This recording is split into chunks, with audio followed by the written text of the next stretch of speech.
Did you know that Las Vegas has some of the most innovative and effective water conservation programs in the world? Being right in the middle of the Mojave Desert does teach you some lessons about conservation. Hello, listeners. Welcome to H2O and Beyond. My name is Alex Hahn, and each week we dive into the science, systems, and stories behind the water we use every day. To help us explain Las Vegas's unique approach, I'm joined today by Mr. Bronson Mack, who works at the Southern Nevada Water Authority. Let me see. Welcome to the podcast, Mr. Mack. Hey, Alex, thanks so much. I'm happy to be here and talk with your listeners a little bit. So, before we get started, could you tell our listeners a little bit about yourself, what you do, and the place you work at? Sure.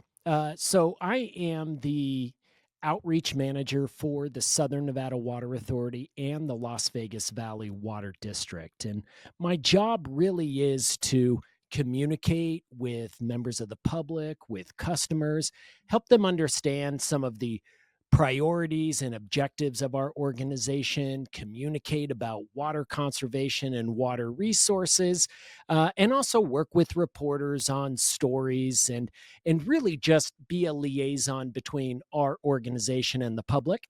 I've been doing this for about 27 years, and so I've got some pretty good experience under my belt in the communications realm. And so, since you mentioned you're part of the Southern Nevada Water Authority and Las Vegas, they're separate entities. Yeah, that's correct. The Southern Nevada Water Authority is the wholesale water provider here in the Las Vegas metropolitan area.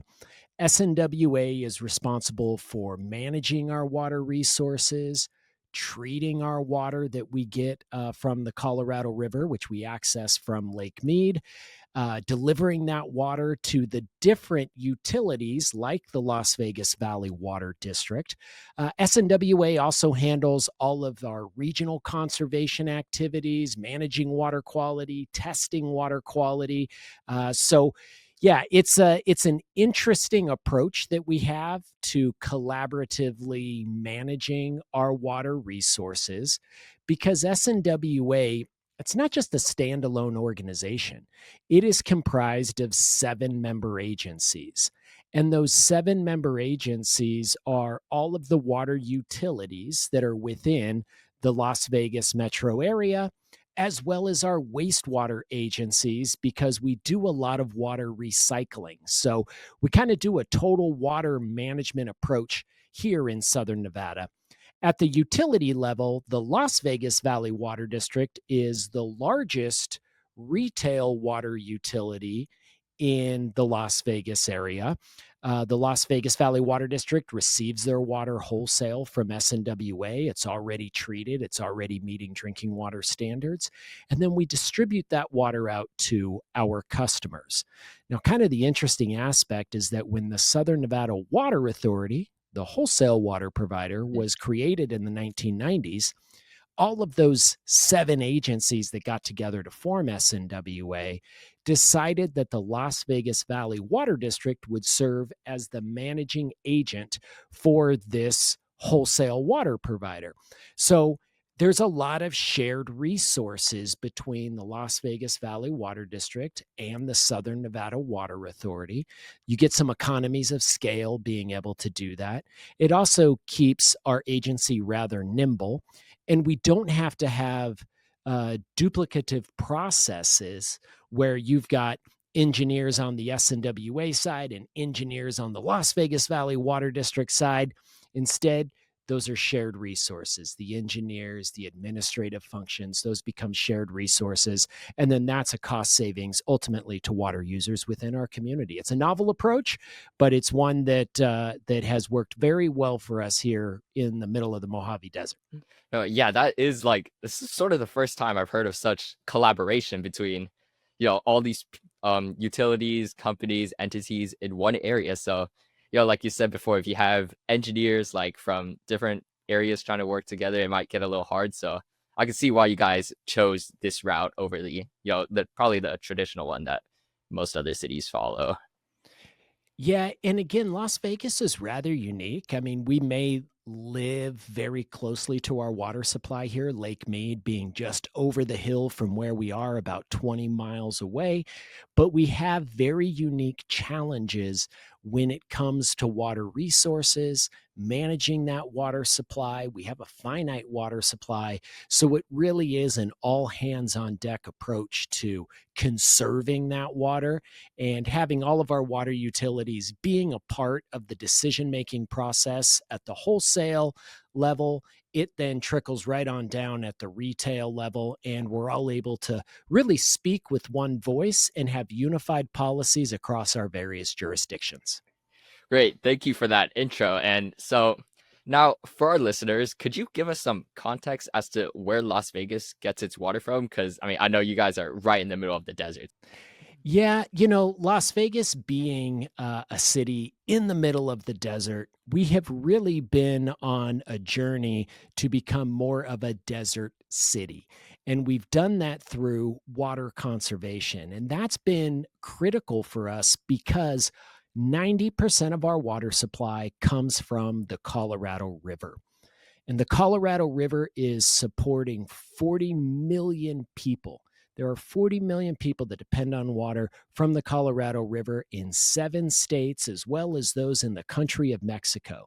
So it is, it's been coined as like the hardest working river in the United States. And that makes a lot of sense when you have 7 states all dependent upon this water supply. And you got to keep in mind that you can't have a vibrant, functioning economy in any community without a reliable water supply. So the Colorado River is providing that reliable water supply to Denver, to Grand Junction, to Phoenix, to Tucson, Los Angeles, San Diego, Las Vegas. You can kind of go on and on with all of the different cities and communities that depend upon this river. But, it's really been experiencing significant declines as a result of drought conditions and climate change, which obviously makes water conservation even more imperative, not just in Las Vegas, but in Mhm. every community that shares this river. Yeah, and I know that although 40 million people do live on the Colorado River, not everyone gets an equal share of the water as determined in the Colorado River Compact from almost 100 years ago. Could you speak a little bit on that and what is Las Vegas's share of the Colorado River? Yeah. So, the Colorado River was divided up in the 1920s. It's the 1922 Colorado River Compact. And certainly the Western United States looked a whole lot different in the 1920s than it does today. But when the river was divided up, they determined that the upper basin states and the lower basin states, the upper basin states being Utah, Wyoming, Colorado, and New Mexico, Mhm. and the lower basin states, Nevada, Arizona, and California, that they would each get 7.5 million acre feet per year from the river. Now, in the 1920s, it was expected that the river was going to be able to provide that amount of water, if not more. And fast forward now, 100 years later, with the impacts of climate change, with the impacts of ongoing drought conditions, with the growth and development that we have seen within the Western United States, increasing water demands up through the 1970s and 1980s until today, when we're now beginning to push down a whole lot more on those water demands to conserve water. The Colorado River has really been the lifeblood of the West, and it needs to really continue to provide that reliable water supply. And that's why you see 7 states and the country of Mexico, really coming together over the past decades to have operating regimes on the river that make sense, that are implementing water conservation programs, and really doing what we can to manage this important water resource. But drought and climate change are impacting that supply. We've seen the flows of the Colorado River reduced about 20% since the year 2000. And that really does create a challenge as your water supply is diminishing, but your water demands are increasing.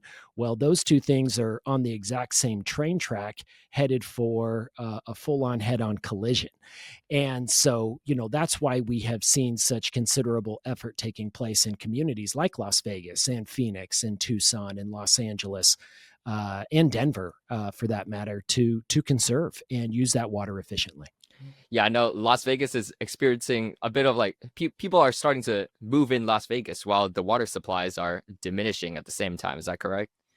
Yeah, we've seen considerable growth within our valley over the past 20 years. But kind of an interesting fact there is just within even the past 4 years, we have seen more than 60,000 new water service connections to our water distribution systems here. And when I'm talking about new connections, I'm talking about new homes, new commercial development, new resorts and casinos that have come online. We've had more than 60,000 new connections to our water system, yet our water use as a community has declined by 25% during that time. So we are providing less water to more people today than we did 10, 20 years ago. Well, that's really amazing that you guys can have the population keep going up as you keep your your water supply. Not, I'm sorry, the amount of water these people use, and all these residents collectively reducing their water use. Pretty good.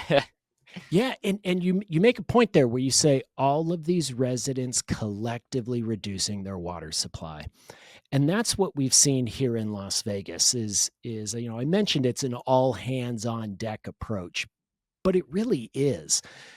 Every sector of the Las Vegas community has been contributing to water conservation, improving water efficiency, reducing the inefficient water uses that we had historically within our community. And all of that has allowed us to tighten up that water use, continue to provide water to the community, continue to see economic growth and development, and be able to do that without directly affecting our quality of life. And so I know that residents, Las Vegas is in the middle of the desert, and I know in other states where the Colorado River serves, agriculture takes up, a big portion of their state's water use of the Colorado River. But Las Vegas is in the desert. Do you guys have any agricultural use with the river? So Las Vegas is rather unique. We do not have an agricultural industry within southern Nevada. While we do see agricultural production and ranching, livestock, some farming activities within the northern part of the state, none of those agricultural activities are utilizing Colorado River water. All of Nevada's Colorado River water, which we access from Lake Mead, is pretty much used right here in the Las Vegas Valley, as well as a little further south, our friends in Laughlin, Nevada. So without having an agricultural industry here, nearly 100% of Southern Nevada's water use is for municipal or industrial purposes. You do have communities that do have large agricultural water users. And a lot of times in those communities, as you see that community grow, as you see new homes being built or subdivisions being built, a lot of those homes and subdivisions are being built on what was once farmland. And that farmland was sold to a developer. And the water rights associated with that, if they're on groundwater, a lot of times those water rights are sold right alongside that property. So new development is literally bringing a water supply along with it. And Las Vegas is a little bit different. We don't have that ag to urban sort of transfer that you get in other communities. So really water conservation has been the key fulcrum on which we have balanced our water supplies, both new and old water supplies with new and old water demands. Yeah, so I see that. Since there is no agricultural use really in Las Vegas, it makes it easier to just target that one population of residents and sort of get them to conserve water instead of telling farmers and the residents? Because I know that's probably going to be a much harder task to do as well.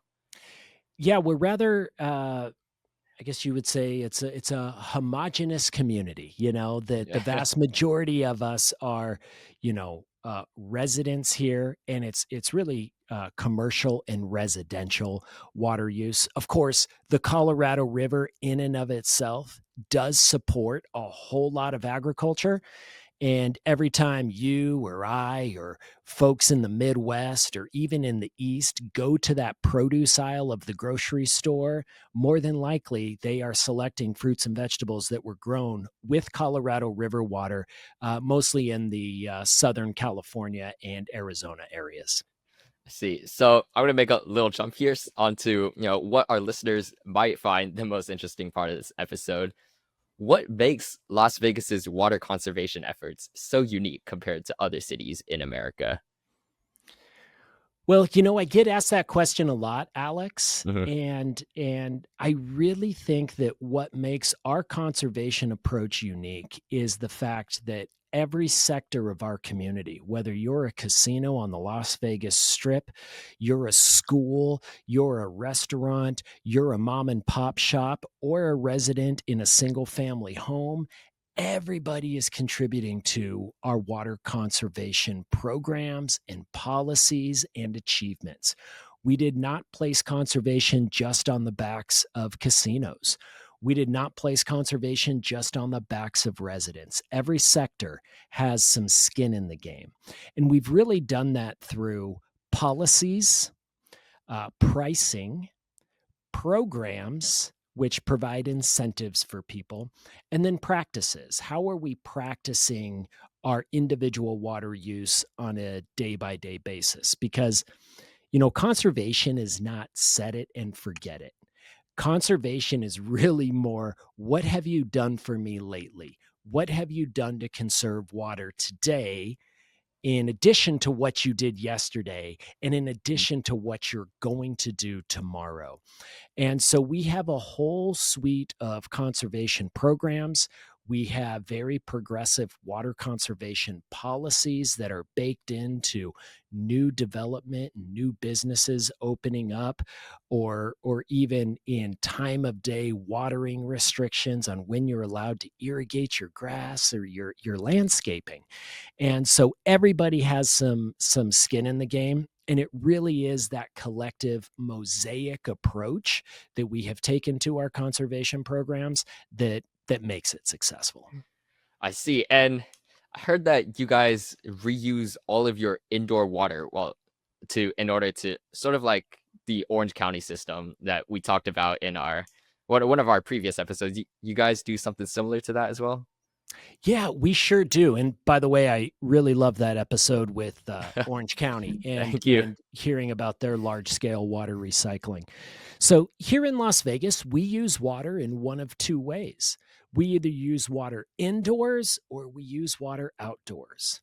Now, the water that we use indoors is all collected within our wastewater collection system. Some people refer to it as the sewer system. All of that water gets collected within that wastewater collection system, and it makes its way downhill through the Las Vegas Valley to the bottom of our valley. And they're located in the bottom of the valley are our wastewater agencies. And our wastewater agencies take that wastewater and they put it through um, a high intensity, high level wastewater treatment process. And the end result of this, after it goes through chemical and biological and mechanical treatments, is an end product, a treated effluent that is near drinking water standards. And our wastewater agencies do such a good job treating that wastewater that we can safely return it back to Lake Mead through what we call the Las Vegas Wash. That's where we discharge our treated wastewater. And the Las Vegas Wash is about a 12, 13-mile channel that conveys all of that treated wastewater, as well as stormwater when we get rain events, few and far between here in Las Vegas, and pushes that water out to Lake Mead. And every gallon that we return to Lake Mead allows us to draw another gallon through the drinking water treatment system without affecting our water allocation from Lake Mead. So, our indoor water use, that water that we use when we shower, when we do dishes, our laundry, anything we're using indoors, all of that water gets reclaimed, recycled, and returned to Lake Mead. And every gallon that goes back out to Lake Mead allows us to bring another gallon into the valley through our drinking water treatment process. It's a continuous loop, and it is one of the things that makes Southern Nevada one of the most water efficient communities in the United States. Yeah, it really is great that you guys can take all your indoor water and sort of like put it through this loop so that it doesn't actually affect your water allocation from the Colorado River. You know, Yeah, yeah. Alex, it's the water that we use outside that we only get to use one time. And that's the water that we're using if we are irrigating our landscape for the most part. In fact, about 60% of our water supply ends up being used outdoors because Las Vegas doesn't get any rain. I mean, we get 4 inches of rain a year. Some communities get 4 inches of rain in a single storm. Um, we have to irrigate all of our vegetation outdoors. In the middle of the Mojave Desert, there are no naturally growing trees. There's just scrub brush, in our undeveloped areas of our desert. So anything that is green and growing in the Las Vegas Valley is being irrigated with our water supply.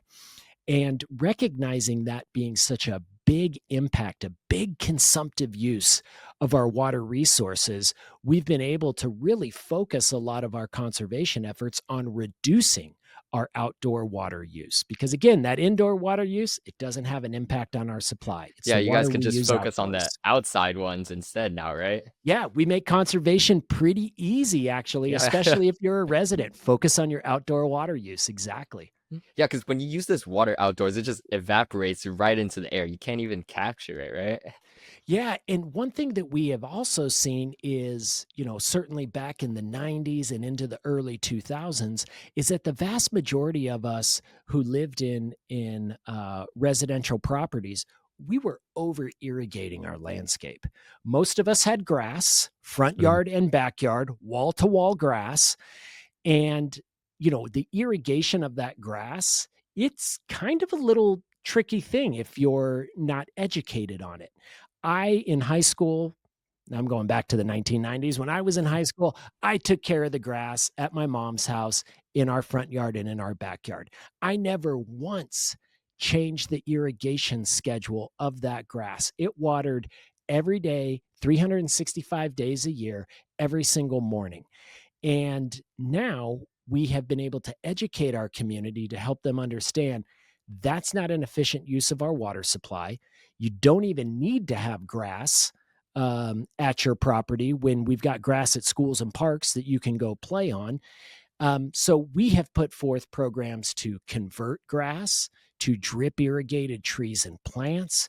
We've implemented pretty strict watering schedules that, depending on the season, summer, fall, winter, spring, you're only able to water 1 to 3 days a week in winter, spring, and fall. And then in summer, you can water any day except Sunday.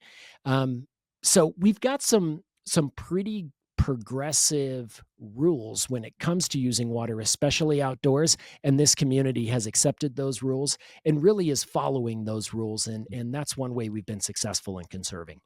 Yeah, speaking of water outdoors, this reminds me of so I went to Las Vegas like in I think it was December this year, like around Christmas time. I was walking around the strip and I saw there's this one hotel that does was it the sprinkler show? That's the Bellagio Yeah, fountain. I saw the Bellagio. I was like, where do they get all this water from? Is that does that count as outdoor water use?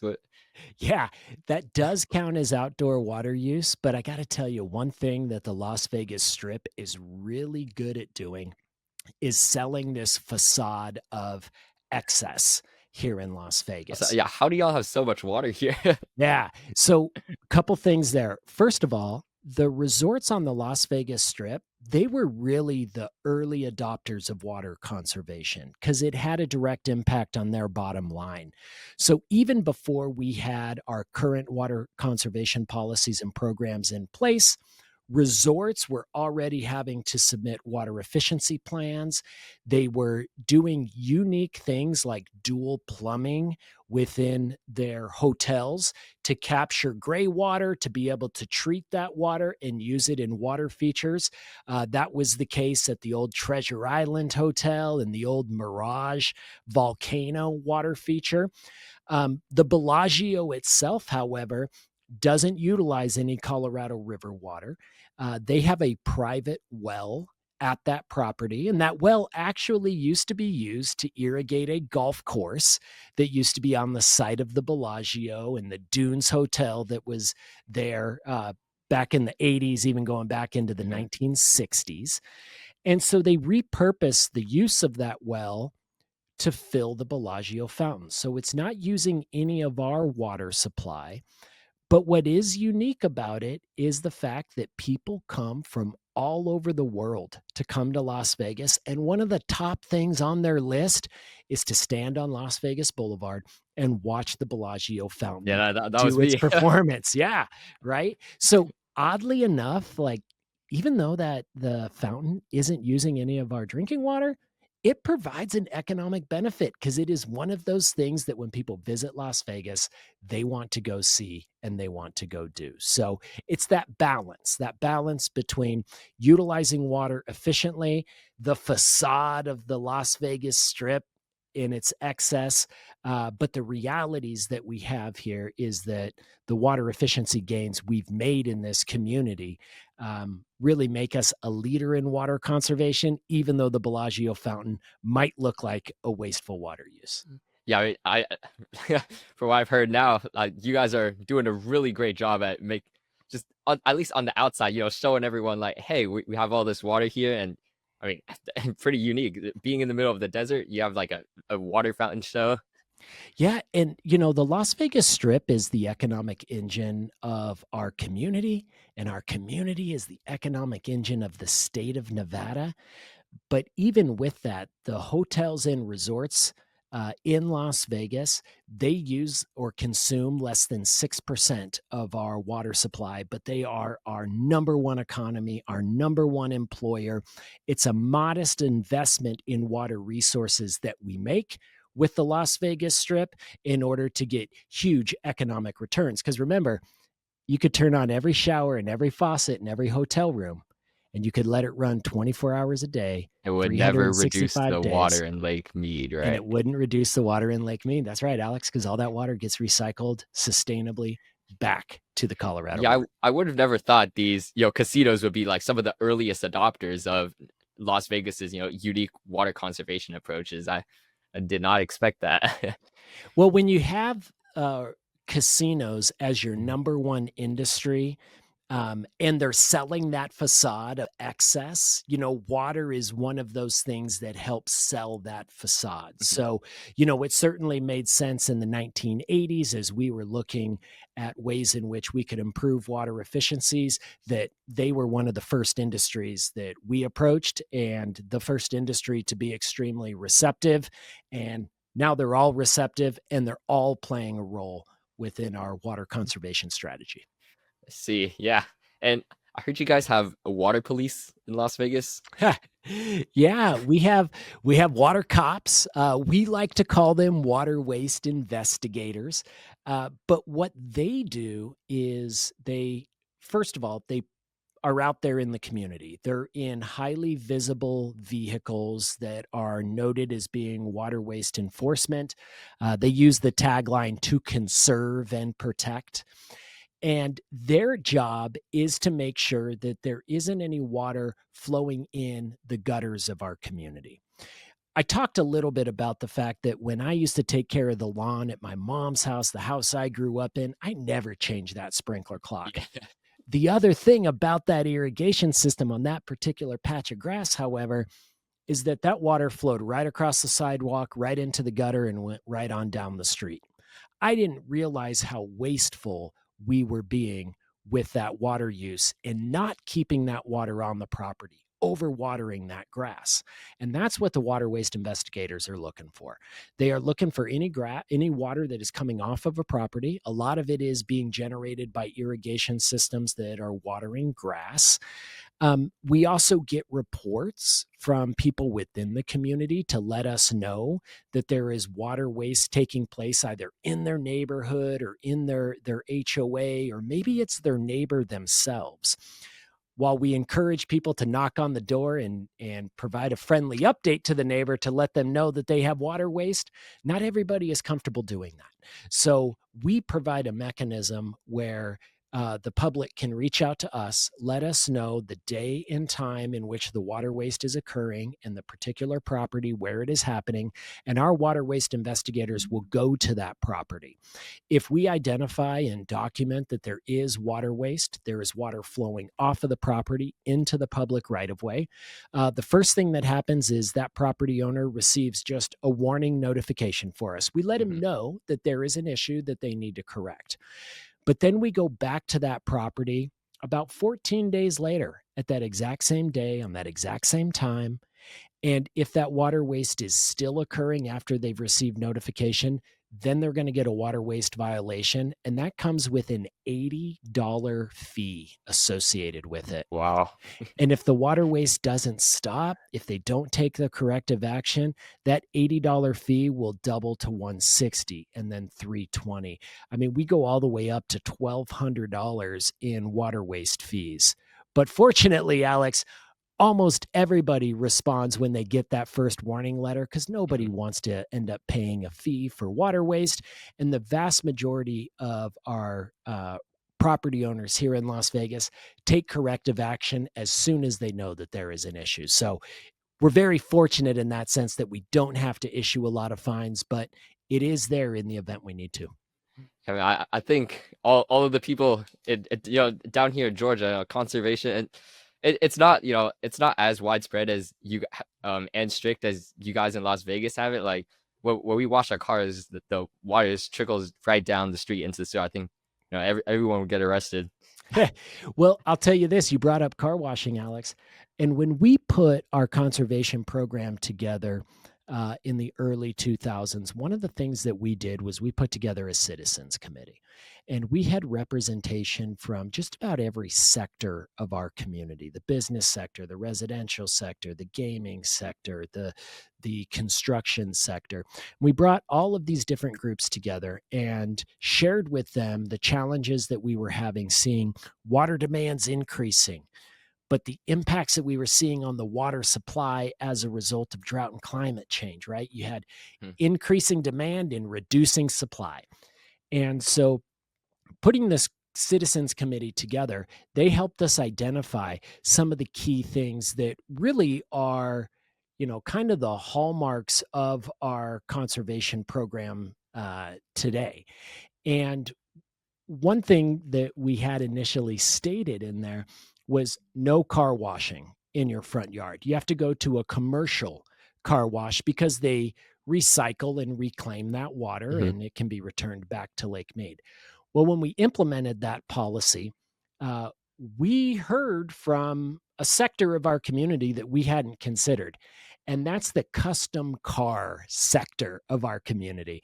We didn't realize how many people have some type of custom car or custom paint job. Oh, you can't go to the commercial ones to wash those, right? Yeah, because it has a potential to scratch the finish, and it's not as careful in its car washing activities as it is by hand. And so when we understood that there was a section of our community that valued being able to wash their car in their front yard, we modified our program and we said, fine, we encourage you to use a commercial car wash. And in fact, we're going to give you discount coupons to go use a commercial car wash. But for those who want to wash their car in their driveway, there's a couple of requirements. One, you have to have a shutoff nozzle on the hose so that you don't have free flowing water coming off of the property. And two, you really have to do what you can do to try and keep that water on the property as much as you can. And so just being able to kind of flex our conservation requirements to be able to meet our community's needs really helped us to continue to not only obtain buy-in from the community in our conservation programs, but sustain that buy-in and get all the members of our community to participate in water conservation over the past 20 years. Yeah, I think I really love the level of communication that you guys have between, the authority and the residents. And if you have that little bit of leniency, people are like really more likely to follow the regulations that you guys put in place. Like, Yeah, and that was the goal. The goal was to make our conservation policies and practices one that fit within our community. And that's why we say water conservation is not one size fits all. What works in Las Vegas might not work in another municipal area, might not work in another city. And that's because, again, we are rather unique. We have a unique environment. We recycle that indoor water use. Other communities may need to focus on reducing indoor water use because they don't recycle water to the level that we do. So what we say is the best way to find what conservation works for your community is to ask your community. Have a conversation with the community. Utilize citizens advisory committees to gain that feedback, gain that input, and get a good benchmark on what the attitudes and beliefs are amongst your population so that you can then tailor your conservation program in a way that's going to really get the most success and the most participation out from your citizenry. that's really amazing. I have like one more quick question about the water police. Do you like do you become a police officer first and then you become part of the water police, or are they like step? No, that's a good question. They aren't actual law enforcement. They are only enforcing the codes and ordinances associated with water waste. And really, a lot of what the water waste investigators are doing, aside from making sure that people aren't wasting water, is education. Any opportunity that our water waste investigators have to engage with a property owner that either is wasting water or has questions about water conservation, the water waste investigators are there to do that. They'll do educational visits with property owners, look at their irrigation system, look at how it's operating, and then provide recommendations on how to improve the efficiency of that system and conserve water. One interesting thing, Alex, that may not apply to other communities is that when homes are built in Las Vegas, they are outfitted with automated sprinkler systems. And these sprinkler systems are all controlled by an irrigation clock or an irrigation controller. It's usually located in the garage. And that controller is then telling the irrigation system when to turn on the sprinklers, when to turn on the drip system on the plants in the backyard, when to turn on the drips on the trees in the front yard. And with that, a lot of people don't really recognize that there's an educational piece that comes along with being a homeowner where you've got to now control your irrigation system. And on top of that, you have to change that irrigation system every season so that you can stay in line with the watering schedule and the watering restrictions that we have in Las Vegas. And you don't end up getting a visit from a water waste investigator as a result of wasting water. So a lot of public education goes into our water conservation programs, a lot of communication with the public, even to the point that sometimes the public tells us, shut up, I don't want to hear from you guys anymore. But usually those are the customers that are following the rules. They're doing the Mhm. right thing. And they're some of our already most water efficient residents that we have. So every house automatically comes with this like computer system that is a Yeah, computer. and to call it a computer system might be a bit of an overstatement. What it is it's a box that sits on the wall, Mhm. and the irrigation valves they are wired to the box, and the box you set the box, the irrigation controller, so that your irrigation system turns on Mondays, on Wednesdays, and on Fridays, and then you set the time. I want it to turn on at 8 a.m., 5 a.m., 7 a.m. And then you also tell that system how long do you want that irrigation system to run? Do you want it to run for 5 minutes? Do you want it to run for an hour? or anything in between. And so the irrigation clock or the irrigation controller has been one of those things historically where people like me, when I was taking care of my mom's lawn as a high schooler, I never thought about that irrigation clock or ever changed it. So in the early 2000s, we had to put forth a lot of effort, one, to inform homeowners that you have an irrigation clock, and two, how do you use that irrigation clock? How do you change the scheduling on it so that you can keep your landscape vibrant and healthy, but do so following the conservation rules and using less water? Yeah, I mean, I bet if you like, it's great that you guys already give these homeowners this, irrigation clock. Because I mean, I bet if you force people, I don't know, to go buy these yourselves, I don't think they would want to do that. Yeah, well, the opposite, the kind of the flip of that is then you're in a lot of communities don't have, when they build a home, the irrigation controller doesn't come along with it. So how do you irrigate your landscaping? Well, a lot of communities, it's the garden hose. You hook up a little sprinkler to the garden hose and then you put it out there on the lawn, and then you have to move it around throughout the day so that it gets irrigated coverage across all of your grass, or some type of bubbler that you're just dropping on your plants.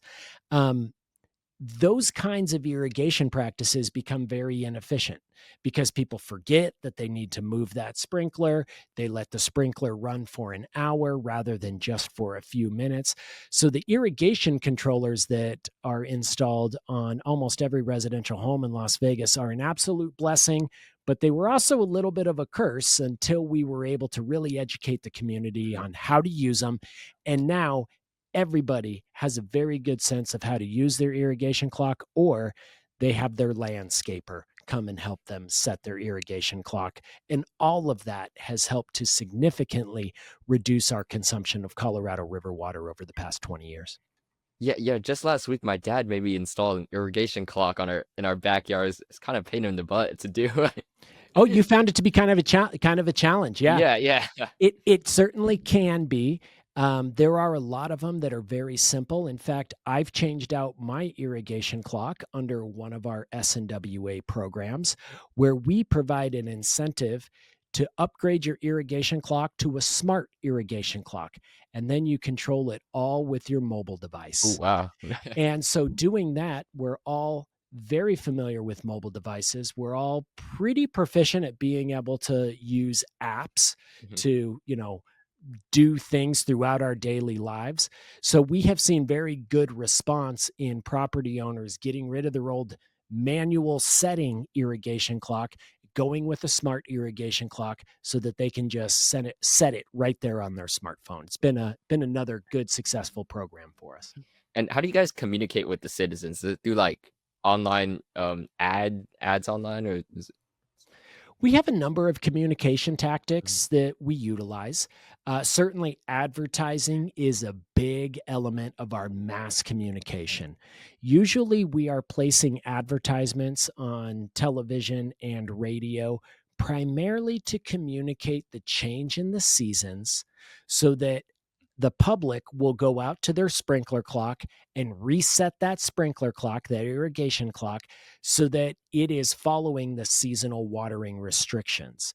Um, you know, we're going to be launching going into September. We're going to be launching our fall compliance. So we're going to be requiring every property owner to change their sprinkler clock from watering 6 days a week in the summertime to watering with the fall schedule, which is 3 days a week beginning on September 1st. So we'll make a good media push, saturate the market so that everybody knows it's time to change their sprinkler clock. We also utilize direct mail to communicate with our customers. Some people say nobody checks their mail anymore, but I'm telling you, people do check their mail still, and so that is another very effective communication tool for us. Sometimes we'll utilize letters in an envelope that require people to open the envelope. That envelope is branded with our organizational logo so they know it's coming from us. Other times we'll utilize just a postcard to communicate with our customers. They are bright, brightly colored. They're nice. They're vivid, and they're very clear in what we're trying to communicate to the public. It's very short, just trying to get them to perform usually one single action, which is to go out and change their sprinkler clock. I see. And are there any other policies that you guys are planning to push forward in the future? Well, we have actually just about 2 years ago really did a pretty strong revision on our various conservation programs. We maintain the programs that were very successful for us.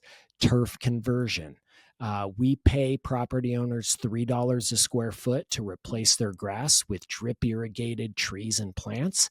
That saves 55 gallons per square foot. You don't realize that a single square foot of grass requires 73 gallons of water every year in Las Vegas. And 73 gallons on a single square foot of grass is a column of water 10 feet tall. So Oh we my god. apply the equivalent of 10 feet of water. That's the height of an NBA basketball hoop. That's what we apply to every patch of grass in the Las Vegas Valley. So we've kept the good programs that continue to be successful, but we've also implemented some new programs and policies. For instance, new swimming pools in backyards can be no larger than 600 square feet. This was really a policy that was implemented when we started to see, especially the most affluent properties in our community, doing what we call poolscaping. They weren't installing grass because Mhm. we've already prohibited any grass in new development.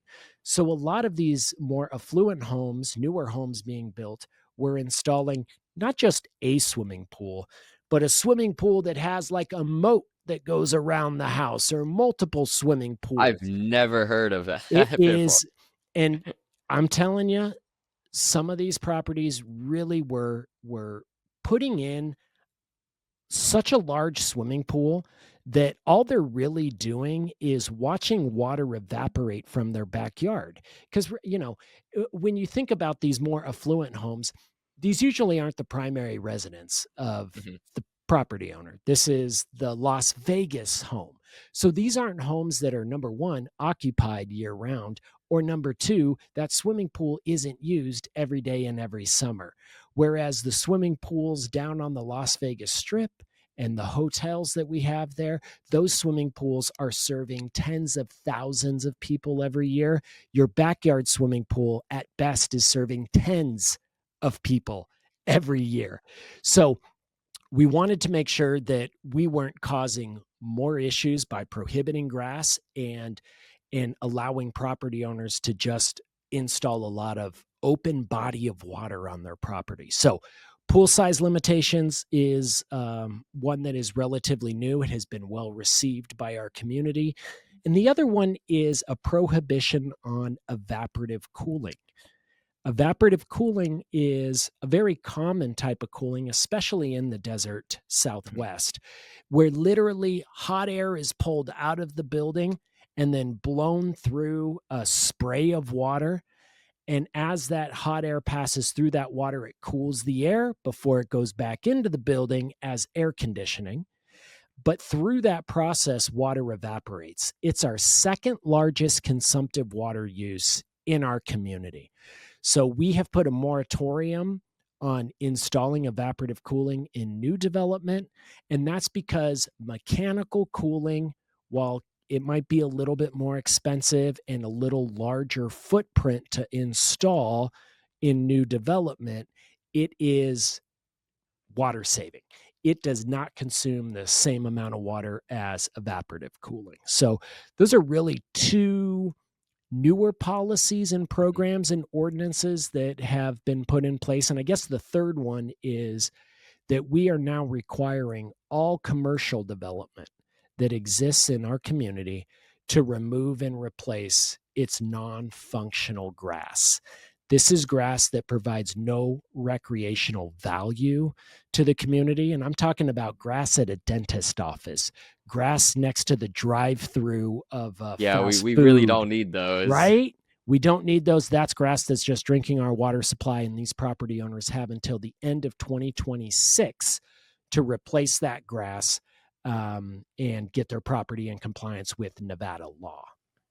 I see. And when you catch someone with the moat around their house, do you make them fill it up with concrete back again, or? Well, unfortunately, they were allowed to do it under the policies that were development policies that were in place. And so that was the effort that was done a couple of years ago to shore up those policies so that we don't have poolscaping being kind of the next new thing within our community. Yeah, this is the first time I've heard of someone building a moat around their house. Down here in Georgia, I mean, it gets pretty hot, but the most people do is like just a huge pool in their backyard. Would have never imagined someone building a moat around the house. Yeah, and a 600 square foot pool is still a really large pool. It is plenty large enough to provide functional use in your backyard swimming pool. Ideally, we would love to see more community pools. We would love to see more Mhm. residential developments built with a single pool that everybody in the neighborhood gets to share. There are more economies of scale with that, and that would help to limit everybody feeling like they have to have a pool in their backyard. Well, yeah, hopefully, by this point in the episode, our listeners can see how much of a leader and innovator Las Vegas is in water conservation and all the great things you guys are doing. What can other cities learn if they want to, start implementing these water saving policies? What can they learn from Las Vegas? Well, really, it's about making sure that your conservation policies have the support of your community, bringing your community into those conversations as you are developing those policies, really getting a good understanding of how the community values using water, but also identifying those areas of inefficiency. And in working with your community and your constituents, communicating with them and helping them understand what is going to be the best investment as a community for water savings and what is going to be required of them individually in order to achieve those conservation results. There are some consistencies in successful conservation programs aside from engaging the community. The other one that is really beneficial is making sure that every sector of your community has some skin in the game, that they all have some conservation requirements that they need to contribute toward. Otherwise, you end up with people just finger pointing, saying, well, you're not making the grocery stores do this, or you're not making the commercial development do that. So that uniformity, being able to apply that across all of your sectors is really important. And the last thing I would say is make sure that your conservation rules are consistent. In Las Vegas, we have five different municipal areas. These are all either unincorporated county areas or city jurisdictions, the city of Las Vegas, city of Henderson, city of North Las Vegas. And with the Southern Nevada Water Authority being the wholesale water provider and all of those municipalities being members of the Southern Nevada Water Authority, the conservation rules are the same across the board. So watering restrictions, development codes, incentive programs, all of these programs and requirements are consistent regardless of where you live in Las Vegas. So the conservation rules on your side of the street are the exact same conservation rules across the street. Yeah, it's really important making sure everyone's on the same page about conservation. Like one person doesn't get to do this, and then the other person doesn't. I really like that about you guys' systems, making sure everyone's together and does the same thing. Yeah, and I would just add that helping the community understand why. Why is this important? What's in it for them over the long term? And then communicating the success. We really try and communicate our success and our achievements that we have made in conservation to the community so that they understand that every time they change that sprinkler clock, it matters. Every blade of grass that gets removed and replaced with drip irrigated trees and plants, it matters. And it is all contributing to what we have been able to achieve here in Las Vegas. And since 2002, which was really when the drought was declared on the Colorado River, we have reduced our consumption of Colorado River water by more than 38 billion gallons of water. That's more than a 30% reduction in our consumption of Colorado River water from Lake Mead. And we've been able to do that as our community has grown by more than 800,000 new residents and 40 million annual visitors that come here. So, what we've been able to do here in Las Vegas can absolutely be replicated, but it's just a matter of making sure that you're implementing policies and practices that will obtain community buy-in and bringing the community into that decision-making process. I see. Well, Mr. Mack, as we wrap this episode up, are there any last words that you would like to say to our listeners?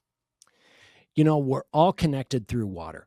And it supports our economies, it supports our livelihoods, it supports the communities in which we live.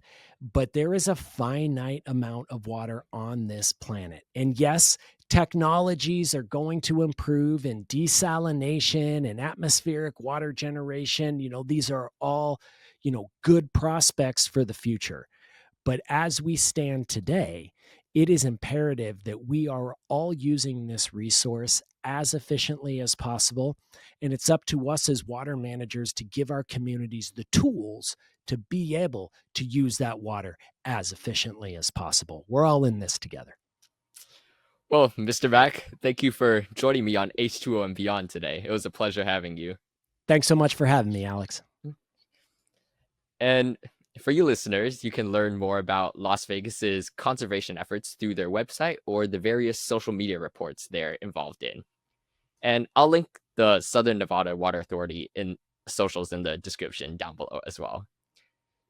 If you found this episode helpful, please share it with your coworkers and friends. And also feel free to drop some episode suggestions in the Google form linked in the description below.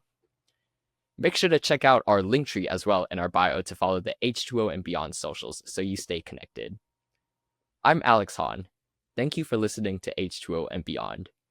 Stay curious and stay hydrated.